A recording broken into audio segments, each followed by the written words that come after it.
Welcome to part 2 of Wrap It Up, the part 2 of the previous episode that I promised you. I'm Nonkazimolo Klindi, and thank you so much for tuning in. You're about to hear developing stories of some of the stories that I told in the first episode, as well as other news stories. Thank you so much for tuning in. Remember to like, remember to share, remember to subscribe to my channel. Wrap it up. All right, let's get into it. We saw that the Gauteng MEC, Lebohang Maile, he actually suspended the DA councillors, Vasco da Gama, as well as Katleho Matebe. I told you that what the speaker did, there are going to be repercussions. Nothing is going to be left hanging in the air. And look at what happened now. She should have just allowed the opposition parties to say their agenda, and she would not be in this hot mess. Same with Vasco da Gama last year in October, when Maile gave him a letter to actually determine a new mayor, and he postponed a special council meeting saying that he needs legal advice to determine the majority. Yeah, something like that. Look at what happened. You see? Now it's bad. Good bird, good tense, good creek. It's really something else. So, and they are suspended without pay. Without pay. You see? Every action has a reaction. Another trend we saw, it's this developing one, the South African Airways. They are still in hot water. They are still floating afloat. It's really bad. They've cancelled about 38 flights, both domestic and international. And the Public Enterprises Minister, Pravin Gordhan, he's doing the best he can, to actually find this 2 billion rand funding. He's approaching banks, and banks are not budging at all. Like, I don't blame them. Like, who wants to loan money to an entity that they can see that it's almost at the brink of collapse, or they might give the money or not give it? So I don't blame the banks. And if SAA makes it out of this one, wow, I really want to see what's going to happen. I cry for the employees. I really cry for them. I'm concerned regarding their salaries. I'm concerned regarding their jobs. I'm concerned whether they're going to continue with the restructuring process. We just will have to wait and see. Another trend that we saw is the residents of Deepswood protesting against the undocumented foreign nationals, saying that they are the cause of the crime in the area. And this protest was sparked by the killing and murder of a police officer in Deepswood. So they are calling for the police minister, Bheki Cele, to actually intervene, and they're saying they will stop at nothing to actually get his attention. And one of the residents even said that, why does it have to be that bins have to swing in the air, roads have to be barricaded, tires have to be burned, this, that, and the other has to happen before government intervenes? Unfortunately, that's the only language that our government understands. So I hope that there will be peace in Deepswood quite soon. We also saw another crisis in Quapaw, where there's been a water shortage for about almost 10 years.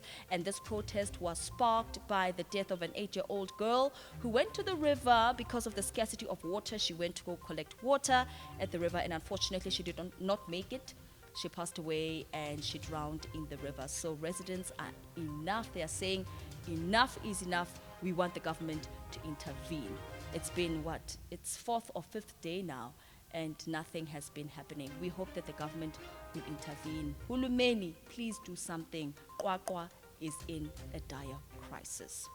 Another trend that we saw moving further afield, Donald Trump's impeachment trial beginning.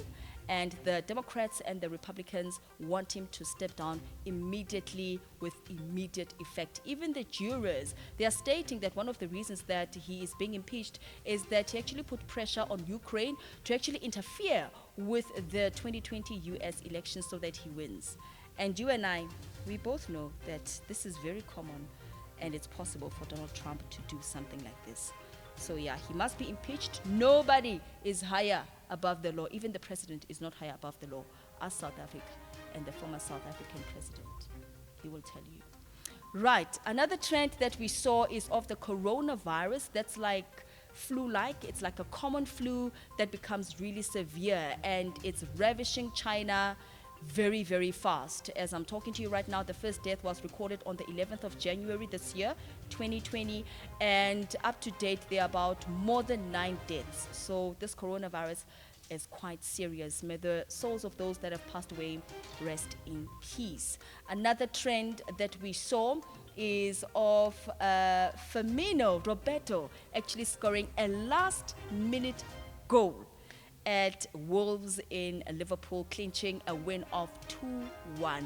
I really, really love how that game played out, and we are so proud of him for actually making Liverpool to win. I love Liverpool, one of my favorite teams, and also Portugal and Man United, very strong teams that really stand out and have really, really good players. So congratulations to him. We also saw Harry and Meghan bowing out completely from the British monarchy, starting their new life in Canada. And as much as the British monarchy is not happy and they are shocked by their news, I agree with them. I mean, if they want to move on and if they want a new chapter in their lives, why not? Let them move on. Right, before I conclude this episode, what's this nonsense that we saw of the viral video of police officers dragging a woman on the floor and actually slapping her? I was very disappointed at the women that were actually condoning this act.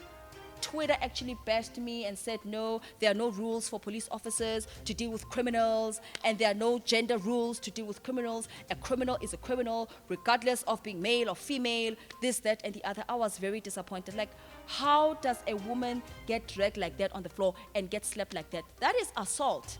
That is complete assault. And they were saying to me, how? Yeah. I hope they are watching, those that were really bashing me on social media, arguing with me. I hope you are watching. They were asking, how were the police supposed to deal with it? There were many other ways. There were many other ways. They could have called other police officers, you know, to actually apply some force on the woman to actually move, because apparently she did resist arrest, which is something that we saw. But she was not violent to a point that they could slap her like that. No. And I have a question for you who was accusing me. If what they did was right, why are they being investigated by the police? Why is the police commissioner, Elias Mawela, concerned about such an act? If you can answer me, I'd be very, very happy. So yeah, that was uncalled for. You can't treat women like that. No, you can't. You can't. How you treat other people outside your home is a reflection of how you do it at home. I don't care whether it's your wife, whether it's your sisters, your nieces. How you treat others outside is a reflection of how it's going down in your home. So yeah. I hope justice will be served with this case, and yeah, those police officers will be brought to book. Yeah. That's the wrap-up of part 2 of this episode that I had for you. Thank you so much for watching. Remember to like, remember to share, and to subscribe to my channel. Wrap it up. It's been great, and I'll be back again with another exciting episode next week. Shop.